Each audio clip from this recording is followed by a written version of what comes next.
Friends, आपका JSS study channel में स्वागत है। आज हम हिंदी विषय पर जो मास्टर काडर हिंदी की भर्ती 2026 में आने वाली है उससे संबंधित जो सिलेबस है हिंदी का, जो पिछले मास्टर कैडर भर्ती 4161 2022 में आई थी उसमें था, उस सिलेबस को डिस्कस करते हैं। क्योंकि मास्टर कैडर की जो भी अभ्यर्थी तैयारी कर रहे हैं उनके लिए सबसे पहले उन्हें सब सिलेबस जो है उसके बारे में अच्छे से पता होना चाहिए। तो मेरा जो चैनल JSS स्टडी चैनल है, इसमें मैंने मास्टर काडर हिंदी की तैयारी से संबंधित जो सभी वीडियोस और जो PDF हैं वो तैयार किए हुए हैं। अगर जो भी अभ्यर्थी इस भर्ती में परीक्षा में भाग लेना चाहते हैं और उन्हें नोट्स की ज़रूरत है तो वो इस चैनल से वो नोट्स प्राप्त कर सकते हैं। तो सबसे पहले आज हम जो डिस्कस करेंगे कि इसका सिलेबस क्या हो सकता है।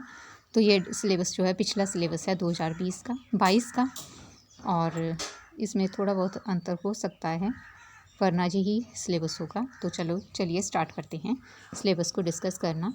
तो हमें सबसे पहले पता होना चाहिए कि इसका लेवल क्या होगा।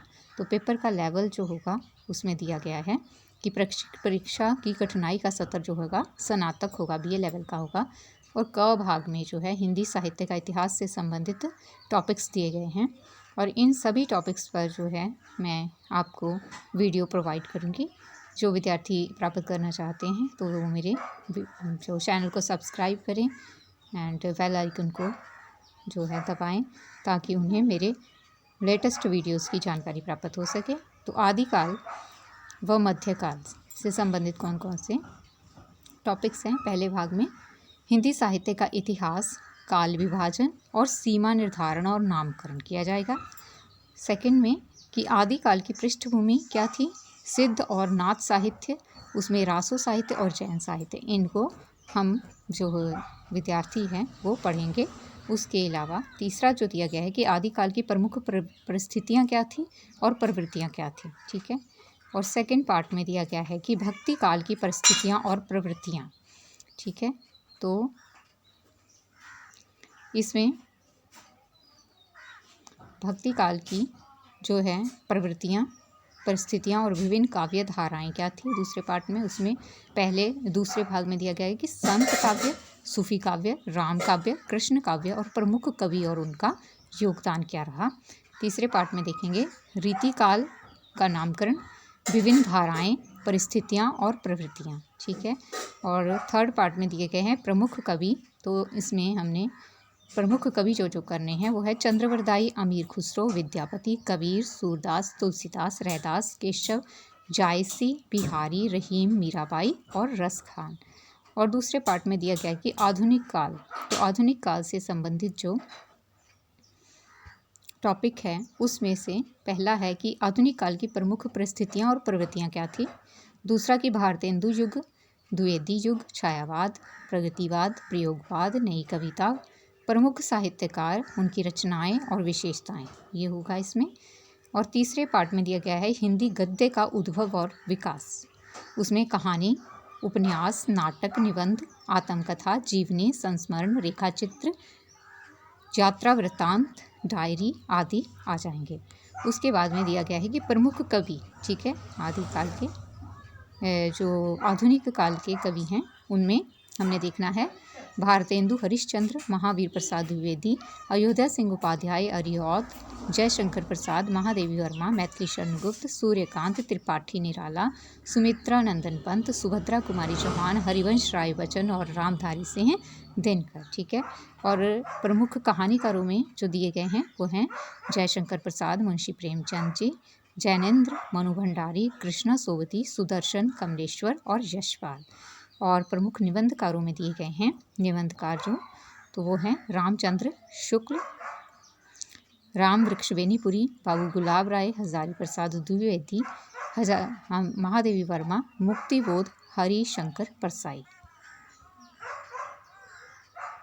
तो प्रमुख नाटककार जो हैं वो दिए गए हैं जिनकी तैयारी करनी है आपको। भारतेंदु हरिश्चंद्र, जयशंकर प्रसाद, मोहन राकेश, जगदीश चंद्र, विष्णु प्रभाकर और उपेंद्र नाथ अश्क। ठीक है, तो दूसरे भाग में है समीक्षा का सिद्धांत दिया गया है। समीक्षा में आपने करनी है काव्य की परिभाषा और भेद, जिसमें महाकाव्य, खंड काव्य, गीति काव्य की परिभाषा तथा विशेषताएं करनी है। दूसरे पार्ट में गद्य की विधाएं, जिसमें निबंध, संस्मरण, जीवनी व आत्मकथा के स्वरूप एवं तत्वों का सामान्य परिचय, ये आपने करना है। उसके बाद में थर्ड पार्ट में उपन्यास की परिभाषा, उसके तत्व और वर्गीकरण। चौथा भाग में कहानी की परिभाषा, उसके तत्व और वर्गीकरण। और पांचवा में आपने समीक्षा सिद्धांत, जिसमें केवल नाटक और एकांकी की जो है आपने परिभाषा, तत्व और वर्गीकरण करने हैं। ठीक है, इसके बाद में ग भाग दिया गया है, जिसमें आपका व्याकरण है। और व्याकरण से संबंधित जो आपने भाग तैयार करने हैं उसमें टॉपिक्स हैं भाषा और लिपि। ठीक है, भाषा और लिपि, वर्ण विचार, शब्द विचार, पद विचार और वाक्य विचार। ठीक है, और दूसरे में व्यवहारिक व्याकरण में आपने भाववाचक संज्ञा निर्माण, विशेषण निर्माण, विपरीतार्थक शब्द, समानार्थक शब्द, समरूपी भिन्नार्थक शब्द, वाक्यांशों के लिए एक शब्द, अनेकार्थक शब्द। ठीक है, इसमें करने हैं। तीसरे भाग में आपने देवनागरी लिपि, उसका उद्भव और विकास, दोष का सुधार एवं दोष सुधार के लिए किए गए प्रयास, देवनागरी लिपि का मानक रूप और हिंदी वर्तनी का मानकीकरण।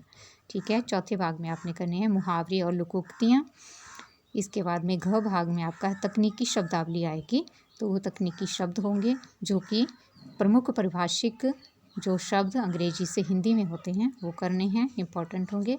और उससे बाद में आपने करना है अलंकार। तो अलंकारों में सिर्फ आपने अनुप्रास, यमक, वक्रोक्ति, उपमा, रूपक, अतिशयोक्ति, विरोधाभास और उत्प्रेक्षा, सिर्फ यही वाले अलंकार करने हैं जिनके नाम दिए गए हैं।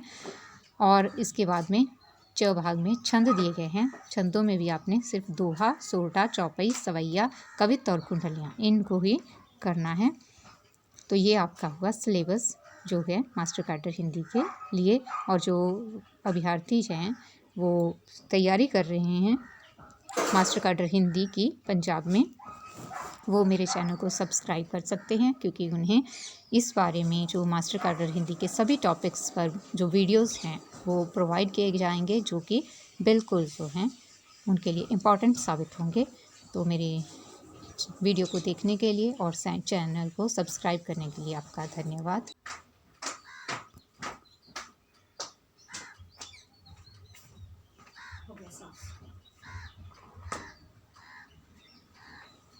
Thank you.